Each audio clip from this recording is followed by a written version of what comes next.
ওফো, ট্যাংরা মাছের সেই একঘেয়েমি রেসিপি। তাহলে চলুন আজকের রেসিপিটা আমি একটু অন্যরকমভাবে আপনাদের সাথে শেয়ার করি। কড়াই আমি ভালোভাবে গরম করে নিয়ে দিয়ে দিলাম সর্ষের তেল। তবে তেল কিন্তু অবশ্যই ভালো করে গরম করে নিতে হবে। এখন নুন হলুদ মেখে নেওয়া মাছগুলো আমি দিয়ে দিলাম ভাজার জন্য। আমি আগে থেকেই পোস্ত আর কাজু জলে ভিজিয়ে রেখেছিলাম, একটি ছাঁকনিতে নিয়ে জল ঝরিয়ে নিয়েছি। আর এদিকে মশলার জন্য নিয়ে নিয়েছি টমেটো, পেঁয়াজ আর ঝালের পরিমাণ বুঝে লঙ্কা। এখন সব একসাথে পেস্ট করে নেব। তবে কাজু অপশনাল, আপনারা চাইলে দিতেও পারেন, নাও দিতে পারেন। মাছ ভাজার তেলেই দিয়ে দিলাম ফোড়নের জন্য তেজপাতা আর কালো জিরে। এখন আমি দিয়ে দেবো পেস্ট করে নেওয়া মশলা।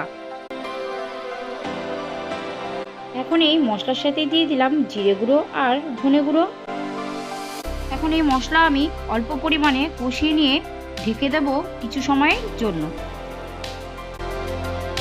পরিমাণ অনুযায়ী জল দিয়ে দিলাম স্বাদ মতো নুন, আর দিয়ে দিলাম পরিমাণ অনুযায়ী হলুদ। আমি এখানে নুন আর হলুদ পরে ব্যবহার করেছি, তবে আপনারা চাইলে মশলা কষানোর সময়ই নুন হলুদ ব্যবহার করতে পারেন।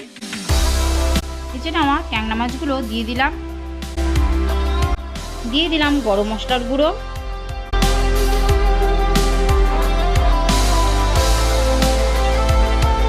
হয়ে গেল আমাদের ট্যাংরা মাছ রান্না। আর পরিবেশন করার আগে ওপর থেকে দিয়ে দিলাম আমি সর্ষের তেল, তাতে স্মেলটাও হবে সুন্দর আর খেতেও হবে অসাধারণ। তাহলে আপনাদের আমার এই রেসিপি কেমন লাগলো আপনারা কিন্তু অবশ্যই আমাকে কমেন্ট করে জানাবেন, তাহলে আমারও ভালো লাগবে। চলে আসবো নতুন কোনো রেসিপি নিয়ে। টাটা, আপনারা সকলে ভালো থাকবেন, সুস্থ থাকবেন।